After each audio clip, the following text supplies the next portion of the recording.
lakukan saudara? Apa yang membuat hingga mungkin hari ini kita ada dalam satu keadaan yang terkutuk, atau kita dalam satu keadaan yang rasanya tidak pernah berhenti masalah itu datang? Bersorak-sorai bagi Tuhan. Silakan duduk Bapak Ibu yang terkasih, Shalom. Bagaimana kabarnya hari ini? Luar biasa, karena kita punya Tuhan yang luar biasa. Iya saudara, tadi pagi saya menyampaikan tentang bagaimana Tuhan memilih Gideon untuk membawa bangsa Israel keluar dari penindasan orang Midian. 7 tahun lamanya bangsa Israel menderita di bawah kuasa orang Midian. Kenapa? Karena mereka melakukan apa yang jahat di mata Tuhan, dan Tuhan menyerahkan mereka ke tangan orang Midian.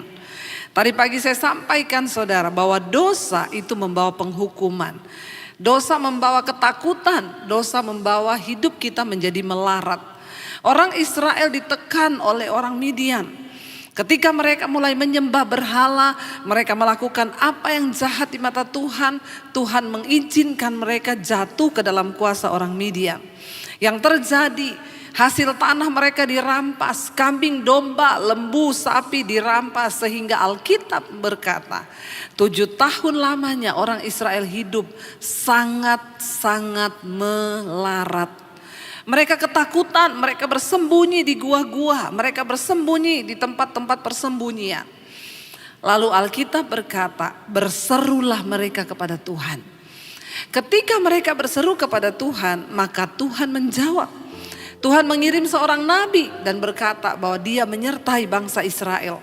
Sekalipun di dalam keterpurukan mereka, Tuhan tetap beserta. Dan akhirnya saudara, malaikat Tuhan menampakkan diri kepada Gideon ketika dia sedang mengirik anggur. Lalu malaikat Tuhan berkata, Gideon, hai pahlawan yang gagah perkasa, aku akan memakai engkau untuk membebaskan bangsa Israel dari tangan orang Midian. Gideon berkata, aku tidak mungkin. Aku adalah suku yang terkecil, keluargaku itu kaum yang terkecil dari semua suku Manasye. Aku ini orang yang termuda di antara semua sukuku. Tapi Tuhan berkata kepada Gideon, jangan takut, sebab aku yang menyertai kamu. Tidak peduli seberapa berat tantangan yang ada di depanmu. Tidak peduli seberapa besar kekuatanmu. Gak peduli engkau berkata aku tidak punya jalan lagi. Tuhan aku tidak mampu. Tuhan aku hanya gini, aku hanya gitu. Yang terpenting adalah ketika Tuhan berkata aku menyertai engkau. Amin saudara. Dan akhirnya Gideon memberanikan diri untuk menangkap panggilan Tuhan itu. Itu ada di dalam Hakim-Hakim pasal yang ke-6. Saudara, saya akan lanjutkan pada siang hari ini. Dan akhirnya Gideon berkata, Tuhan tunjukkanlah bahwa benar-benar engkau mengutus aku. Bahwa benar-benar engkau ada bersama-sama dengan aku. Dia mempersembahkan korban dan api Tuhan turun memakan korban itu. Setelah itu dia berkata, aku yakin bahwa Tuhan yang menyertai aku. Langkah pertama ketika Gideon akan dipakai Tuhan. Tuhan berfirman, hancurkan tempat penyembahan kepada dewa Baal yang dibangun oleh ayahmu. Dan akhirnya Gideon bangun malam-malam, dia menghancurkan semua tempat-tempat ya yang dibangun oleh ayahnya untuk menyembah dewa Baal. Dan akhirnya dia robohkan semua saudara. Sebab Tuhan tidak mau kita itu menduakan Tuhan. Ketika engkau berkata engkau hanya percaya kepada Tuhan, sungguh-sungguhlah percaya kepada Tuhan. Jangan taruh harapanmu pada yang lain. Kenapa mujizat Tuhan tidak terjadi dalam hidup kita? Karena seringkali kita ini bercabang hati. Kita percaya pada Tuhan, kita juga percaya pada uang kita. Kita percaya kepada backingan kita, kita percaya kepada sesuatu yang lain. Tuhan berkata, sebelum engkau dipakai, sebelum engkau melangkah melakukan tugas itu, Tuhan bilang, lakukan dulu ini. Engkau harus menghancurkan ya tempat penyembahan berhala yang dibangun oleh ayahmu, oleh keluargamu. Lalu saudara, di situ Gideon bangun pada waktu malam, lalu dia menghancurkan semua tempat penyembahan ya berhala yang dibangun oleh ayahnya. Kalau kita lihat dalam Hakim-Hakim pasal yang ke-6, kemudian Gibeon membawa 10 orang hambanya dan diperbuatnya seperti yang difirmankan Tuhan kepadanya. Tetapi karena ia takut kepada kaum keluarganya dan kepada orang-orang kota itu untuk melakukan hal itu pada waktu siang, maka dilakukannya lah pada waktu malam hari. Ya, di Hakim-Hakim pasal yang ke-6 ayat 28 dikatakan, ketika orang kota itu bangun pagi-pagi, tampaklah telah dirobohkan mezbah Baal itu. Telah ditebang tiang-tiang berhala yang di dekatnya, dan telah dikorbankan lembu jantan dan yang kedua di atas mezbah yang didirikan itu. Lalu berkatalah seorang kepada yang lain, siapa yang melakukan ini? Kenapa Tuhan menyerahkan bangsa itu kepada orang Midian sehingga mereka dalam keadaan yang melarat? Karena ini saudara, mereka membangun tempat penyembahan berhala bagi dewa Baal yang dianggap sebagai dewa kesuburan. Tapi ketika mereka percaya kepada Baal, justru keadaan mereka melarat, kata firman Tuhan. Dan akhirnya Gideon disuruh merobohkan semua itu. Ketika mereka bangun pagi-pagi, mereka kaget melihat semuanya sudah hancur. Dan mereka berkata, siapa yang melakukan ini? Dan dikatakan di sana saudara, ayat 30, sesudah itu berkatalah orang-orang itu di kota itu. Mereka bertanya 29, siapa yang melakukan hal itu? Setelah diperiksa dan ditanya-tanya, maka kata orang, Gideon bin Yoas, dialah yang melakukan hal ini saudara. Ya, dan ayat 30 berkata, sesudah itu berkatalah orang-orang di kota itu kepada Yoas, bawa anakmu keluar, ia harus mati. Karena ia telah merobohkan mezbah Baal, karena ia telah menebang tiang berhala di dekatnya. Tetapi jawab Yoas kepada semua orang yang mengerumuninya itu, kamu mau berjuang membela Baal atau kamu mau menolong dia? Siapa yang berjuang membela Baal akan dihukum mati sebelum pagi. Jika Baal itu Allah, biarlah ia berjuang membela dirinya sendiri setelah mezbahnya dirobohkan orang. Kita gak perlu berjuang saudara untuk membela nama Tuhan. Ya, karena Tuhan itu adalah Tuhan yang membela dirinya sendiri. Ketika itu ya ayah Gideon berkata, kita gak perlu membela Baal. Kalau memang dia Allah, maka dia yang akan membela dirinya sendiri. Makanya orang Kristen gak usah bela-bela agama. Katakan amin. Ya, Tuhan gak perlu dibela, sebab dia Tuhan yang berkuasa. Ngapain kita membela agama sehingga kita berantem dengan orang lain seperti yang dilakukan oleh orang lain. Ayah Gideon berkata, kalau memang dia adalah Allah, biarkan dia membela dirinya sendiri. Dan akhirnya saudara dikatakan pada hari itu diberikanlah orang nama Yerubbaal kepada Gideon. Gideon disebut dengan Yerubbaal. Karena kata orang, biarlah Baal berjuang dengan dia setelah dirobohkannya mezbahnya itu. Dia berani saudara. Gideon, kenapa saudara? Sebelum dia dipakai Tuhan, sebelum dia melakukan sebuah peperangan melawan orang Midian, Tuhan suruh dulu hancurkan. Apa yang menjadi penyebab hingga Tuhan menyebabkan bangsa Israel jatuh ke tangan orang Midian? Kalau hari ini hidupmu penuh dengan persoalan, tantangan, temukan saudara. Apa yang membuat hingga mungkin hari ini kita ada dalam satu keadaan yang terkutuk, atau kita dalam satu keadaan yang rasanya tidak pernah berhenti masalah itu datang. Bertanyalah pada Tuhan, kenapa ini terjadi? Siapa tahu ada Baal-Baal yang harus kita hancurkan dalam diri kita. Mungkin itu dosamu, mungkin itu kenajisanmu, mungkin itu perselingkuhanmu. Mungkin itu dosa-dosa apapun yang ada dalam hidup kita yang membuat Tuhan tidak berkenan. Sehingga doa kita tidak pernah mendapat jawaban. Kita gak pernah melihat kemuliaan Tuhan. Sebelum Gideon berperang melawan orang Midian, Tuhan bilang hancurkan dulu itu Baal-Baal. Dan akhirnya saudara, Gideon dipakai Tuhan. Saya akan melanjutkan hari ini pasal yang ke-7, Hakim-Hakim pasal yang ke-7. Kita melihat Gideon yang tadinya berkata, aku tidak mampu, aku tidak bisa, aku hanya orang yang kecil, aku ini masih muda. Jangan pernah meremehkan dirimu sendiri. Ketika engkau tahu bahwa ada Tuhan yang bersama-sama dengan kita. Saya sudah melihat bagaimana Tuhan bekerja. Apa yang tidak mungkin, rasanya mustahil. Tapi waktu engkau libatkan Tuhan, akhirnya bangsa itu berseru kepada Tuhan. Dan Tuhan mendengar mereka. Tuhan pakai Gideon dibangkitkan untuk maju melawan orang Midian. Kita lanjut sekarang Hakim-Hakim pasal yang ke-7. Ya, ayat yang pertama berkata begini saudara. Akhirnya judul perikopnya Gideon mengusir musuh. Ayat yang pertama kita baca bersama. Adapun Yerubbaal, itulah siapa? Gideon. Namanya dirubah karena dia menghancurkan mezbah Baal. Bangun pagi-pagi dengan segala rakyat yang bersama-sama dengan dia. Lalu mereka berkemah dekat mata air Harod. Perkemahan orang Midian itu ada di sebelah utaranya, dekat Bukit More di lembah. Kita tahu bersama orang Midian itu berkemah di sekeliling orang Israel. Ketika mereka menanam, hasil tanahnya itu dihancurkan oleh orang Midian. Perkebunannya, peternakannya dihancurkan. Sehingga orang Israel menjadi miskin dan melarat. Mereka tidak bisa makan. Dan saudara, akhirnya di sini dikatakan Gideon akhirnya membawa pasukan untuk berkemah dekat mata air Harod. Perkemahan orang Midian itu dan di sebelah utaranya dekat Bukit More di lembah. Alkitab mencatat orang Midian seperti belalang banyaknya.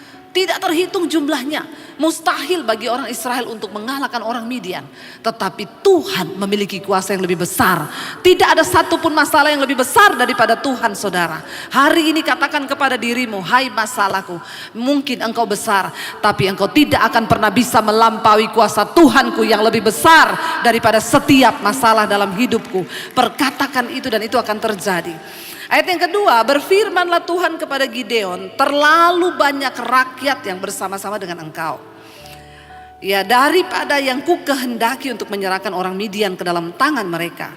Jangan-jangan orang Israel akan memegahkan diri terhadap aku sambil berkata, tanganku sendirilah yang menyelamatkan aku. Saudara, Gideon adalah yang termuda, kata firman Tuhan. Kenapa dia mengajak banyak rakyat? Karena secara nalar semakin banyak orang maju ke satu pertempuran maka semakin besar kemenangan. Benar nggak saudara? Itu adalah logika manusia.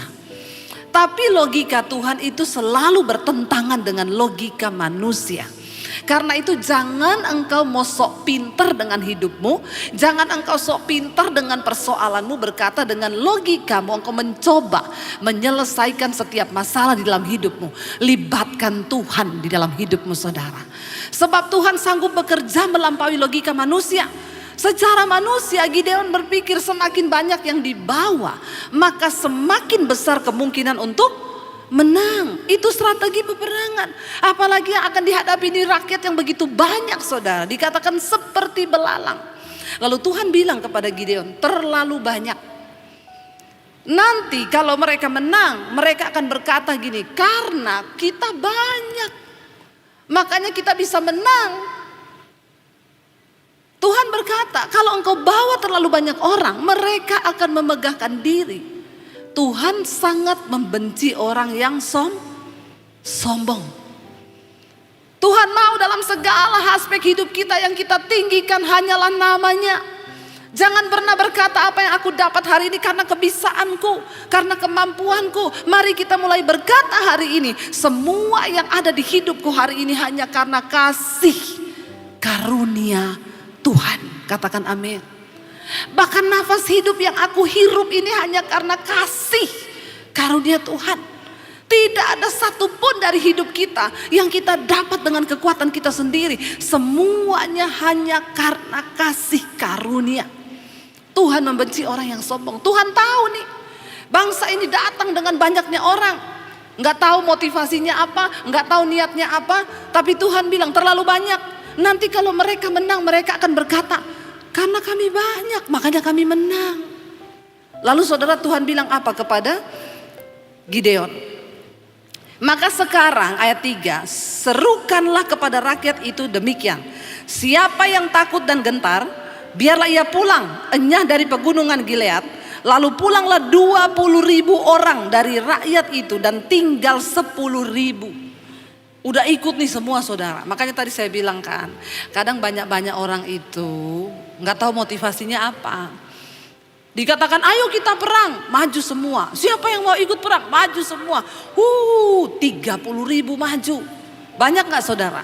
Banyak 30.000. Maju semua, begitu ditantang. Siapa yang takut dan gentar? Angkat tangan 20.000. Kadang di gereja itu datangnya rame-rame, banyak penuh di gereja kalau nyanyi. Dari utara ke selatan, kita buat iblis gemetar. Padahal kita yang, ayo ya. Tidak semua orang yang termasuk bilangan bersorak-sorai berkata mau berperang. 30.000 yang datang. Waktu ditanya yang ketakutan berapa? 20.000 yang ketakutan. Ternyata cuma ikut rame. Jangan jadi Kristen ikut rame kau. Tidak akan terpilih untuk menjadi orang-orang yang melihat kemenangan Tuhan. Kenapa cuma sedikit orang yang melihat mujizat? Kenapa hanya sedikit orang yang melihat kemenangan sampai pada garis akhirnya? Karena kebanyakan Kristen itu Kristen ikut rame. Ketika ditanya takut, ternyata takut semuanya. Saudara, ketakutan adalah musuh terbesar untuk kita bisa melihat kemuliaan Tuhan. Orang yang takut gak akan mungkin dapat melakukan sesuatu. Orang yang takut tidak akan mungkin melihat kemuliaan Tuhan. Orang yang takut artinya dia meragukan Tuhan. Orang yang takut tidak punya iman. Karena itu hari ini saya mau berkata kepada saudara, jangan takut. Apapun prediksi orang tentang tahun depan, akan ada resesi, akan ada kegelapan, kita akan tetap berkata, aku tidak takut sebab yang menyertaiku adalah Tuhan yang Maha Kuasa. Katakan amin. Yes. Kalau engkau tidak takut, Tuhan akan berperkara dengan engkau. Jangan takut terhadap penyakitmu. Kita harus berani berkata, kalau aku sembuh Tuhan baik. Kalau aku tidak sembuh Tuhan tetap baik. Kalau aku mati itu adalah sebuah keuntungan di dalam Yesus. Katakan, yes, itu orang Kristen. Tidak ada yang kita takutkan. Bahkan kematian adalah sebuah keuntungan. Jangan takut. Karena waktu engkau takut, engkau tidak mungkin bisa berperang. Peperangan kita ke depan ini semakin gentar. Peperangan kita di ke depan ini semakin gencar, saudara. Jangan sampai engkau tereliminasi dari barisan yang akan mengalami kemenangan itu. 30.000 maju. Wow, diteguhkan oleh firman Tuhan. Ya, saudara, jangan sampai engkau takut. Jangan engkau takut sedetik pun, jangan takut. Sebab dia Tuhan yang pegang kendali. Dia Tuhan yang pegang alam semesta. Dia yang mengendalikan segala hal di bumi ini. Apa yang perlu kita takutkan? Kalau engkau takut, engkau akan tereliminasi dari kemenangan iman yang akan engkau raih. Ketika pandemi terjadi, saya bolak-balik bersaksi. Kami sekeluarga terancam untuk pulang ke Solo, jual rumah di Jakarta. Karena kami tidak melihat ada harapan di depan. Bertahan dengan uang hanya beberapa juta, tidak mungkin dengan anak 3 di Jakarta. Semua jadwal pelayanan cancel, kami tidak ada pegangan. Kami hidup dengan iman, tidak ada gaji bulanan. Saya ikut Yesus, tidak pernah ada gaji bulanan. Saya tidak pernah makan gaji dari gereja bulanan. Jadi kami hidup benar-benar dengan iman. Sampai semua orang bertanya, ibu dan bapak gak pernah terima gaji bulanan? No. Terus kalian hidup bagaimana? Dengan iman, percaya kepada Tuhan bahwa dia sanggup mencukupi hidup kami. Mereka berkata, ndak ada loh bu orang yang berani hidup begitu. Saya berani. Kenapa? Karena aku percaya Tuhanku adalah Tuhan yang bertanggung jawab. Saya dipanggil keluar di tengah keluarga saya untuk percaya dengan iman kepada Yesus. Waktu saya diusir keluar dari keluarga saya, cuma satu keyakinan saya. Yesus yang panggil dan menyelamatkan hidup saya adalah Tuhan yang bertanggung jawab. Dia tidak akan biarkan aku berjalan sendiri. Sekalipun berat, saya akan tetap berjalan bersama dengan Tuhan. Saya pergi dari rumah tidak bawa ijazah, ditahan papi saya. Dia bilang apa? Saya mau lihat Yesus kasih makan kamu pakai apa. Saudara, itu membutuhkan iman. Makanya saudara, menjadi orang percaya kepada Tuhan tidak seindah waktu engkau nyanyi di gereja. Percaya itu membutuhkan sebuah pembuktian. Dan orang yang takut tidak mungkin bisa melihat kemenangan. Hari ini saya terus melihat kemenangan demi kemenangan, demi kemenangan, demi kemenangan. Bahkan sampai kepada kemenangan yang akan datang. Kenapa? Cuma dengan iman percaya. Bahkan sekalipun mati, itu adalah sebuah keuntungan di dalam Yesus. 30.000 orang datang, Tuhan bilang uji, tanya siapa yang takut dan getar, pulang. Pulang 20.000, tinggal 10.000. Saya bayangkan kalau saya jadi Gideon, setengah lebih pulang.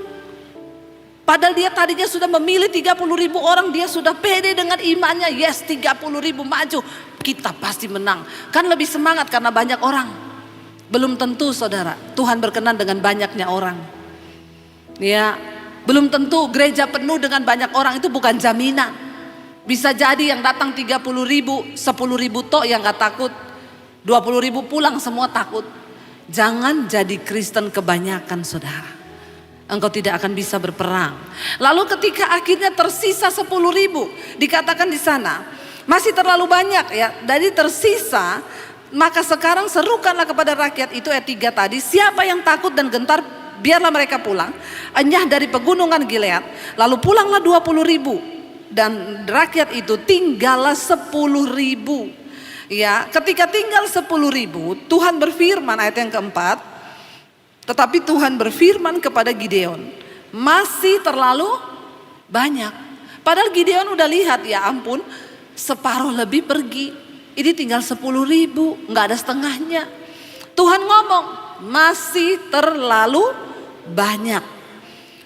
Lalu Tuhan berkata begini, suruhlah mereka turun minum air, maka aku akan menyaring mereka bagimu di sana. Siapa yang kufirmankan kepadamu, inilah orang yang akan pergi bersama-sama dengan engkau, dialah yang akan pergi bersama-sama dengan engkau. Tetapi barang siapa yang kufirmankan kepadamu, inilah yang tidak akan pergi bersama-sama dengan engkau, dialah yang tidak akan pergi bersama-sama engkau. Mereka disuruh pergi minum saudara, di salah satu sungai. Dikatakan di sana, suruhlah mereka turun minum air.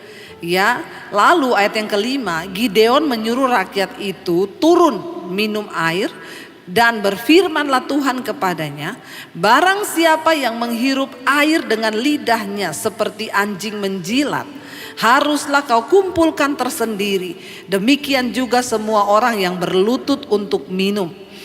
Ayat yang ke-6 dikatakan, jumlah orang yang menghirup dengan membawa tangannya ke mulutnya ada 300 orang. Tetapi yang lain dari rakyat itu semuanya berlutut minum air. Ayat 7, lalu berfirmanlah Tuhan kepada Gideon, dengan ke-300 orang yang menghirup itu akan kuselamatkan kamu. Aku akan menyerahkan orang Midian ke dalam tanganmu. Tetapi yang lain dari rakyat itu semuanya boleh pergi masing-masing ke tempat kediamannya. Tersisa 10 ribu. Tuhan bilang masih terlalu banyak. Suruh mereka turun untuk minum. Mereka ini tadi ada di atas gunung, dikatakan saudara ya. Mereka ada di atas gunung. Tuhan bilang suruh mereka turun. Mereka tuh turun gunung berarti haus ya. Ketika mereka tiba di satu mata air, di sumber air, di sungai, dilihat cara mereka minum. Yang minum langsung seperti anjing menjilat, ya itu lebih banyak. Yang minum dengan mengambil tangan, ya dikatakan di sana, lalu menaruhnya ke mulut, itu hanya 300 orang. Dan Tuhan berkata, yang minum berlutut dan mengambil dengan tangan, itulah yang akan pergi bersama-sama dengan engkau. Berarti cuma berapa? 300. Dari 10 ribu yang berani ya, ini yang berani loh, sudah tersaring. Ternyata berani saja tidak cukup. Dinilai yang minum langsung menjilat seperti anjing tidak layak untuk pergi. Tetapi yang minum mengambil dengan tangan itu yang layak untuk pergi. Kenapa saudara? Karena orang yang langsung minum seperti anjing itu orangnya berarti tidak siap siaga yang pertama. Yang kedua tidak ada penguasaan diri. Begitu lihat air dia aus turun langsung seperti anjing dia minum begitu. Tetapi orang yang berlutut dan mengambil dengan tangannya lalu minum, ini berarti orangnya itu berjaga-jaga. Dia minum itu sambil bisa lihat kanan kiri ada musuh atau enggak. Tapi orang yang datang langsung minum seperti anjing, ini orangnya tidak waspada. Ini bahaya. Mengikut Tuhan, ya kita ini harus senantiasa berjaga-jaga. Karena musuh itu bisa sewaktu-waktu datang untuk menghempaskan kita. Tapi kalau kita berjaga-jaga, kita waspada, maka Tuhan itu akan menuntun kita. Kenapa saudara? Ya Akhirnya kalau dari tadi 10.000 yang tinggal 300, berarti yang pulang berapa? Dari 10.000 kurangi 300, 9.700 yang pulang. Kan 10.000. Bayangkan pulang loh, 9.700. Yang tersisa itu berapa? 300. Dari 30.000, 300 itu berapa persennya? 300 itu berapa persennya dari 30.000? Masuk 0 atau 1% ya? Saudara bayangkan loh, ini banyak sekali loh. Jadi tidak semua ternyata orang yang menyebut dirinya Kristen itu siap berperang, saudara. Saya itu waktu membaca kitab ini, saya renung-renungkan. Makanya ya orang-orang yang dipakai Tuhan itu cuma sedikit ternyata. Karena banyak orang Kristen ikut ramai, banyak orang Kristen yang tidak siap, banyak orang Kristen yang tidak waspada.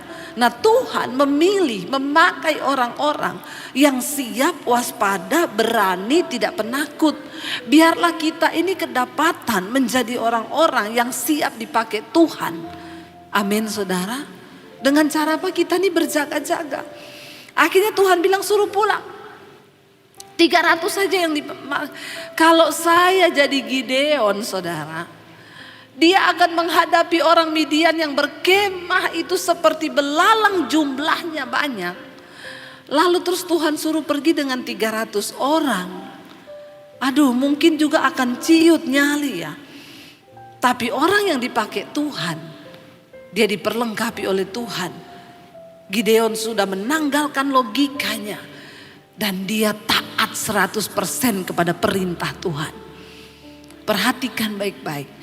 Orang-orang yang berjalan melakukan apa yang Tuhan kehendaki, mereka itu akan melihat perkara-perkara besar. Seringkali tidak ada di dalam logika kita. Saya sendiri mengalami apa yang Tuhan janjikan. Secara manusia bagaimana kami akan keluar dari kesulitan ekonomi di tengah masa pandemi. Tapi bersama dengan Tuhan tidak ada perkara yang mustahil. Dia Tuhan yang sanggup.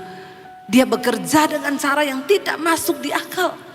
300 orang saudara. Akhirnya apa yang terjadi?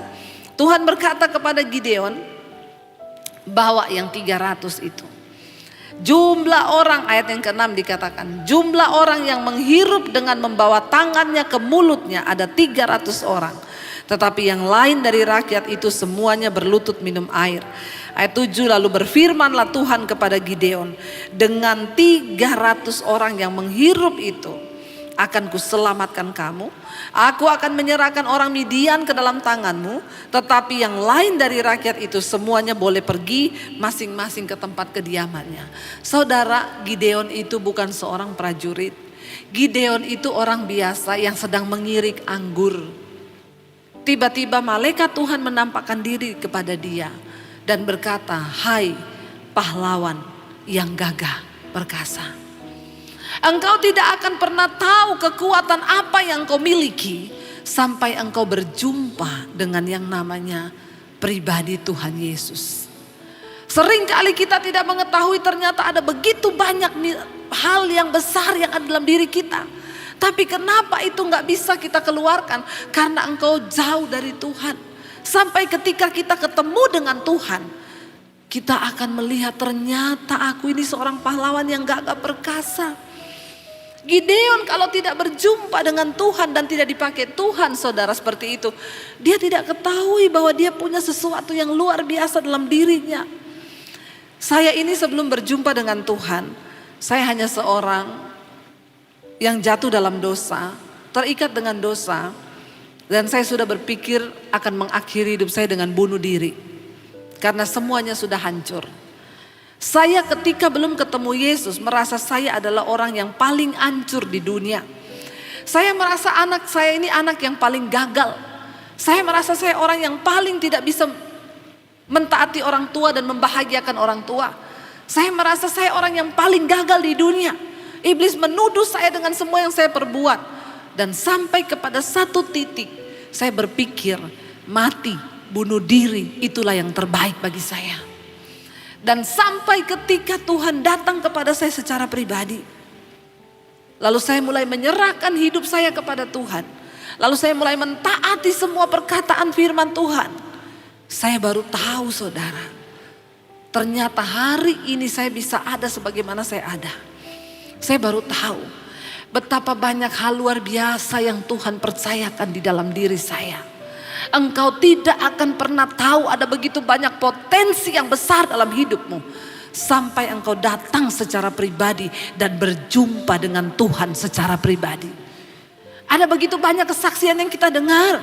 Orang-orang yang berkata, dulu saya tidak tahu Bu, saya ini hanya orang yang hidup dengan dosa. Karena memang saudara, Tuhan menciptakan kita dengan banyak hal yang luar biasa di dalam diri kita. Saya ketemu dengan seorang dokter saudara, dokter yang cukup punya nama. Dia berkata sama saya gini, Bu, Ibu sudah pernah tes IQ? Saya bilang enggak, saya enggak pernah tes IQ saya.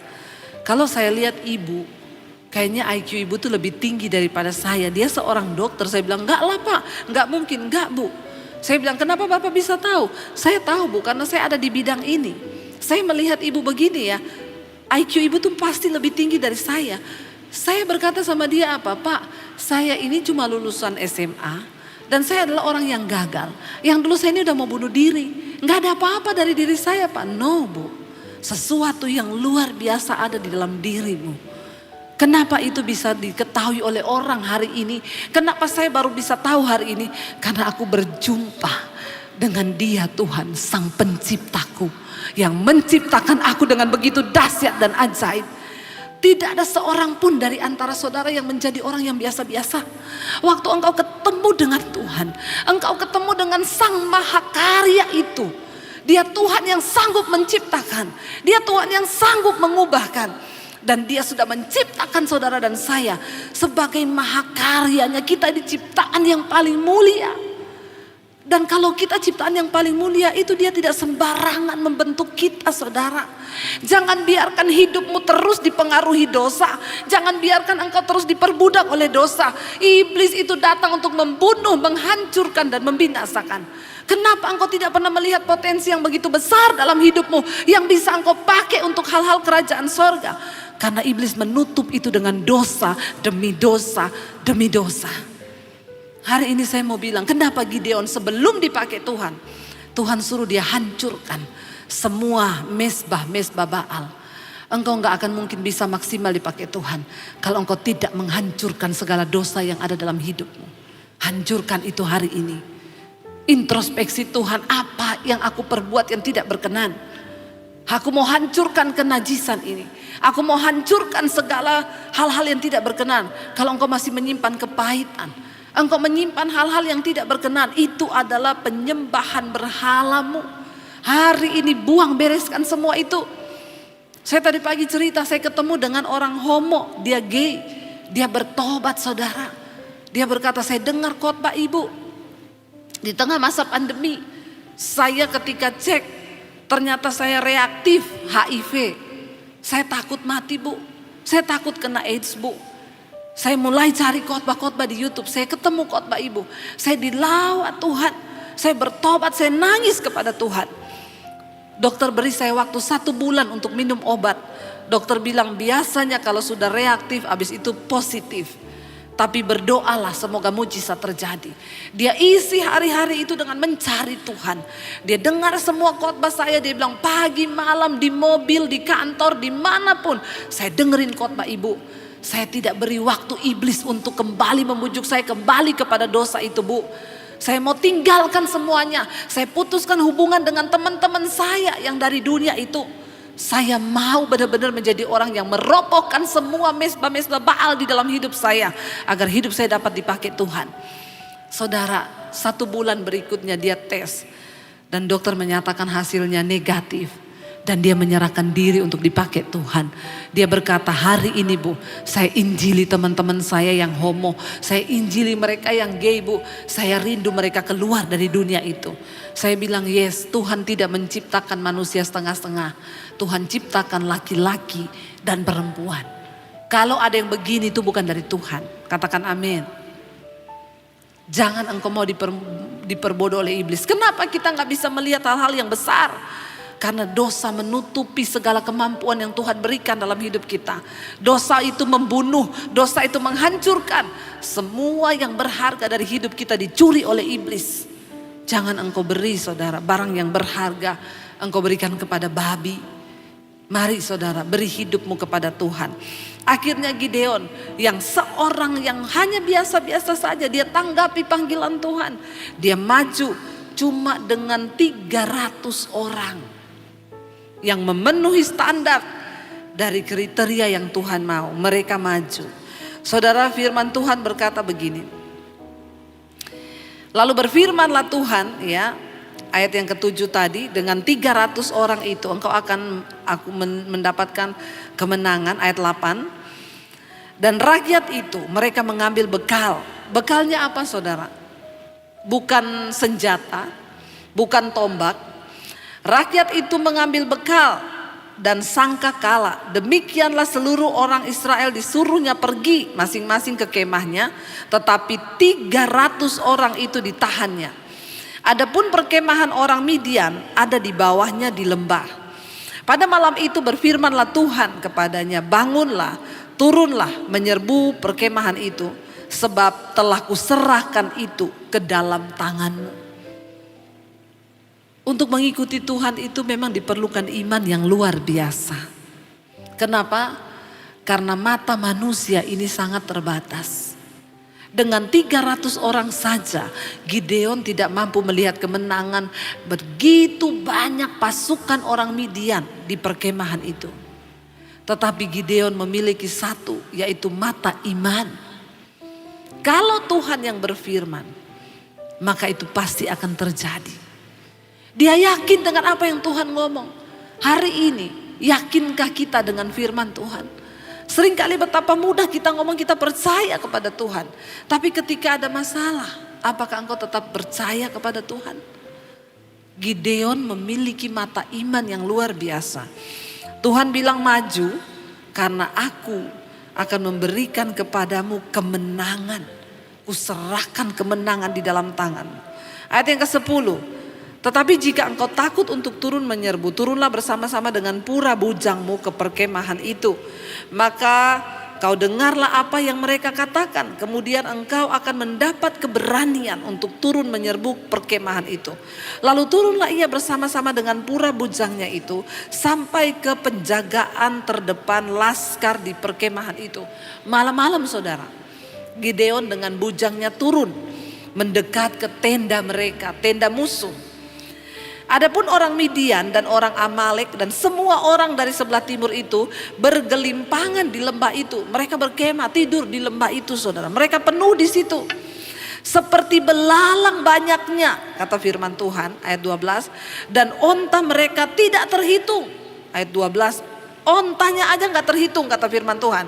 Seperti pasir di tepi laut banyaknya. Ayat 13. Ketika Gideon sampai ke situ, kebetulan ada seorang menceritakan mimpinya kepada temannya, katanya, ini bukan kebetulan, tapi Tuhan yang melakukan itu untuk meneguhkan Gideon. Waktu dia sampai di dekat kemah, dia dengar orang Midian lagi cerita sama temannya dari dalam kemah. Dia berkata begini saudara, dia bilang ya, ketika Gideon sampai ke situ, kebetulan ada seorang menceritakan mimpinya kepada temannya, katanya, aku tuh bermimpi loh, dia bilang. Nampak sekeping roti jelai terguling masuk ke dalam perkemahan orang Midian.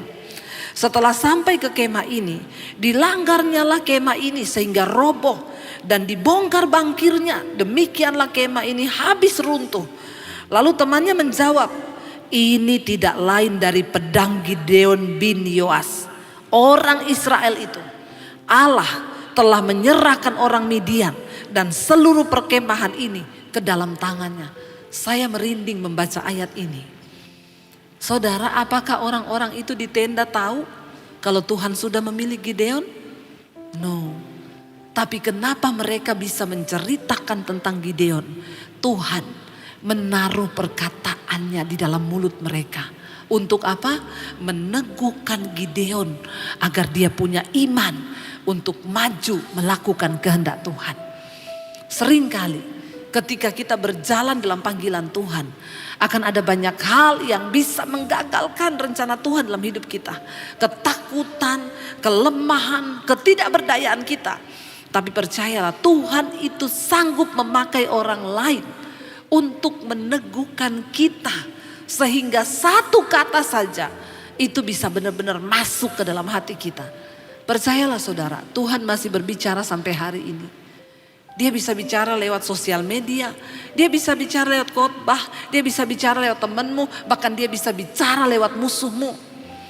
Ini saudara, yang katakan itu adalah musuhnya. Ketika saudara dikatakan di sana, ayat 15. Segera sesudah Gideon mendengar mimpi itu diceritakan dengan maknanya, sujudlah ia menyembah. Dia saudara benar-benar luar biasa mendengar mimpi itu. Dia sujud menyembah kepada Tuhan. Dia tahu ini adalah perkara yang dari Tuhan. Kemudian pulanglah ia ke perkemahan orang Israel lalu berkata, bangunlah sebab Tuhan telah menyerahkan perkemahan orang Midian ke dalam tanganmu. Tidak ada kekhawatiran, tidak ada lagi ketakutan. Perkataan firman yang dia dengar, dia perkatakan kepada pasukannya. Saudara, hari-hari ini apakah engkau masih memperkatakan firman Tuhan? Ketika engkau lemah, apakah engkau berkata, aku percaya Tuhan, engkau adalah Tuhan yang tidak pernah berubah. Apakah engkau masih memperkatakan firman kepada suamimu ketika dia lemah dengan pekerjaannya? Apakah engkau memperkatakan firman kepada anak-anakmu ketika mereka sedang dalam kebimbangan? Perkatakan firman Tuhan. Karena firman Tuhan itu berkuasa. Saya selalu berkata kepada anak-anak saya, Mami tidak bisa menjaga kalian 24 jam. Tapi Mami percaya ada Tuhan, ada mata Tuhan yang mengawasi hidup kalian di segala jalan. Mereka berkata, iya Mam, amin. Perkatakan firman. Firman itu tidak terlihat, tetapi firman itu berkuasa. Jangan dengan kekerasan engkau atur anakmu. Jangan dengan pikiranmu engkau atur anakmu. Dengan pukulan engkau berusaha untuk mengendalikan mereka. Perkatakan firman Tuhan. Karena firman Tuhan itu berkuasa. Firman Tuhan itu bekerja. Karena Alkitab berkata Allah melakukan sesuai dengan firman itu akan mengerjakan sesuai dengan apa yang diperkatakan Allah lewat firman itu. Firman itu mengandung kuasa. Ketika engkau melihat suamimu dalam keadaan lemah, jangan engkau marahin dengan kata-kata yang katakan pada dia. Percaya Pak, Tuhan kita Tuhan yang hidup. Firman Tuhan berkata, karena itu saudara harus banyak baca firman. Supaya saudara bisa memperkatakan firman. Gideon sujud menyembah. Lalu dia perkatakan kepada anak buahnya, bangunlah. Sebab Tuhan menyerahkan perkemahan orang Midian ke dalam tanganmu. Dia berkata, sesudah itu dibaginya lah ke 300 orang itu dalam 3 pasukan. Dan ke tangan mereka semuanya diberikan sangkakala dan buyung kosong. Setelah dengan suluh di dalam buyung itu. Lucu saudara, mau pergi perang dikasihnya sangkakala sama buyung, ya, tempat air itu. Secara logika tidak masuk akal lagi kan. Orang itu mau pergi perang bawa tombak, bawa parang, bawa besi. Tapi Tuhan memerintahkan bawa sangkakala dan buyung yang kosong, tempayan itu bawa pergi. Mari kita percaya bahwa berjalan dengan Tuhan, logika kita itu saudara seringkali tidak bisa kita andalkan. Tapi cara Tuhanlah yang sanggup bekerja. Tadi pagi saya saksikan di sini, ketika saya terjebak hutang, dikejar debt collector, saya pakai kredit card untuk bayar cicilan rumah karena saya sudah tidak berdaya, nggak ada uang untuk bayar rumah. Lalu itu menggulung sampai saya tidak bisa membayar. Tapi saudara, saya mulai ingat kenapa kita tidak melibatkan Tuhan.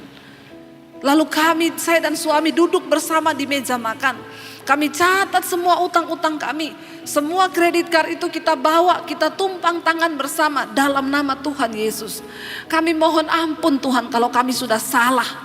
Tapi ini kami tidak pakai untuk belanja kepentingan kami. Kami pakai buat bayar rumah karena memang tidak ada uang. Tapi hari ini Tuhan, kami berdoa, kami lipatkan Engkau. Tolong bekerja sama Tuhan. Tidak ada akal logika kami lagi untuk bisa menyelesaikannya. Kami mau mengalami financial freedom dalam hidup kami. Bebas dari utang. Apa yang terjadi? Ketika engkau berseru, suami istri bersepakat. Makanya dalam hal ini saya mau bilang, suami istri, kalau engkau mau melihat hidup rumah tanggamu diberkati, engkau harus sepakat. Jangan banyak berantem. Katakan amin. Saya sudah melihat suami-suami yang mengasihi istri, kebanyakan rumah tangganya diberkati Tuhan. Bapak-bapak bilang amin.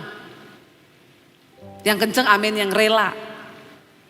Ya, suami yang mengasihi istri, melibatkan istri dalam urusan pekerjaan, saling mendoakan, rumah tanggamu diberkati Tuhan. Itu kuncinya. Waktu kami bersehati sepakat, kami minta Tuhan terlibat dalam masalah keuangan kami. Dengan cara yang ajaib, yang tidak pernah kami duga. Semuanya selesai. Selesai.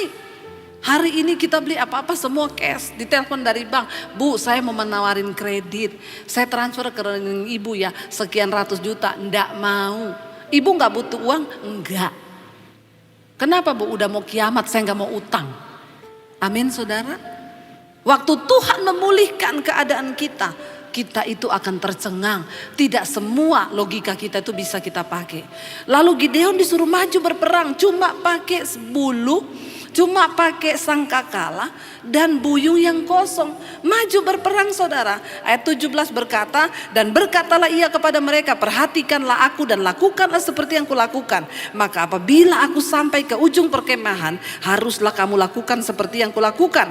Apabila aku dan semua orang yang bersama dengan aku meniup sangkakala, maka haruslah kamu juga meniup sangkakala sekeliling seluruh perkemahan itu dan berseru, demi Tuhan dan demi Gideon. Lalu Gideon dan ke-100 orang yang bersama-sama dengan dia sampai ke ujung perkemahan itu. Pada waktu permulaan giliran jaga tengah malam, ketika penjaga-penjaga baru saja ditempatkan, lalu mereka meniup sangkakala sambil memecahkan buyung yang ada di tangan mereka. Jadi saudara, ketika sangkakala ditiup, itu buyung tempat air itu dipecahkan, terjadi riuh, sehingga orang Midian dan orang-orang Amalek yang berkemah di situ berpikir ini pasukan besar yang datang. Mereka mendengar ribut di tengah malam di hutan. Tiba-tiba ada suara yang begitu. Mereka terkejut mendengar itu saudara. Ini strategi perang dari Tuhan. Akan ada banyak strategi yang Tuhan berikan. Jangan takut dengan kesulitan ekonomimu. Tuhan punya banyak ide. Dia punya banyak jalan keluar. Harapkan dia dan libatkan dia dalam hidupmu saudara. Dikatakan di sana, ya, demikianlah ketiga pasukan itu bersama-sama meniup sangkakala, memecahkan buyung dengan memegang obor di tangan kirinya dan sangkakala di tangan kanannya untuk ditiup serta berseru, pedang demi Tuhan dan demi Gideon. Sementara itu tinggallah mereka berdiri masing-masing di tempatnya sekeliling perkemahan itu, tetapi seluruh tentara musuh menjadi kacau balau, berteriak-teriak dan melarikan diri karena mereka lagi tidak siap. Mereka kaget, mereka pikir dikepung dengan ribuan orang lebih banyak, padahal cuma 300. Tidak peduli seberapa kecil kekuatanmu hari ini, ketika Tuhan yang menyertai engkau, engkau dapat membuat musuhmu lari tunggang langgang. Masalahmu saudara, Tuhan sanggup menyelesaikan bagi kita.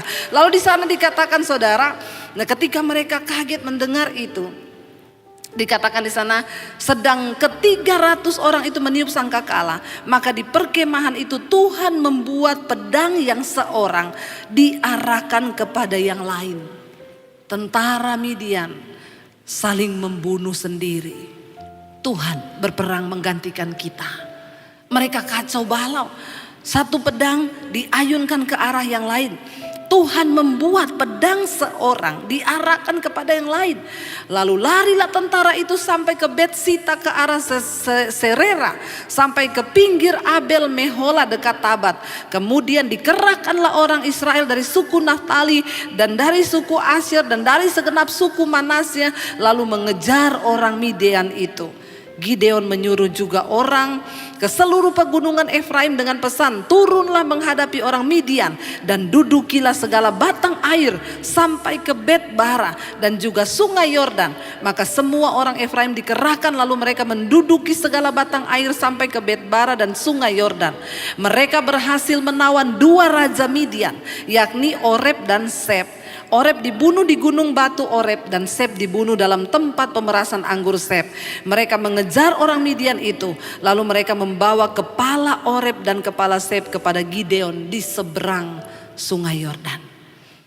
Apa yang tidak mungkin bagi Tuhan? Harapkan Tuhan lebih lagi hari ini. Kita terbatas dan kita tidak akan pernah punya cukup kekuatan menghadapi tantangan zaman. Tapi engkau dengar, engkau punya Tuhan yang tidak terbatas. Saya undang imam musik maju ke depan. Saudara, di depan kita ada begitu banyak jalan yang tidak terselami. Kita tidak punya cukup kekuatan, ya. Dan memang kita tidak punya kekuatan apa-apa. Tapi Tuhanlah yang akan berperang menggantikan kita. Engkau tidak perlu takut. Engkau tidak perlu cemas hari-hari ini. Yang harus engkau lakukan hanya percaya sungguh kepada Tuhan. Perkatakan segala firman-Nya. Ucapkan semua firman itu. Kenapa? Karena Tuhan yang lebih tahu. Karena Dia yang lebih mampu untuk memulihkan keadaan kita. Mari kita bangkit berdiri bersama. Imani pujian ini. Katakan dengan hati di hadapan Tuhan. Sebagai pengakuan iman kita kepada Dia. Tidak peduli seberat apapun keadaanmu hari ini. Tidak peduli seberapa kecilnya kekuatan yang engkau punya. Tuhan bilang, aku beserta dengan engkau. Katakan, Tuhan, kami tidak punya cukup kekuatan. Karena itu kami hanya mengandalkan Tuhan. Sebab memang tidak ada yang dapat kami andalkan dari diri kami sendiri. Tuhanlah sumber kemenangan itu. Tuhanlah sumber kekuatan kami. Hari ini engkau sedang bingung mungkin menghadapi masa depanmu. Engkau lagi ada dalam persoalan ekonomi, persoalan keluarga, anak-anak, suami yang belum bertobat. Angkat tangan pada Tuhan. Bilang, Tuhan, engkau yang paling tahu. Engkau yang lebih tahu cara untuk memulihkan kami. Kami tanggalkan semua pengertian manusia kami.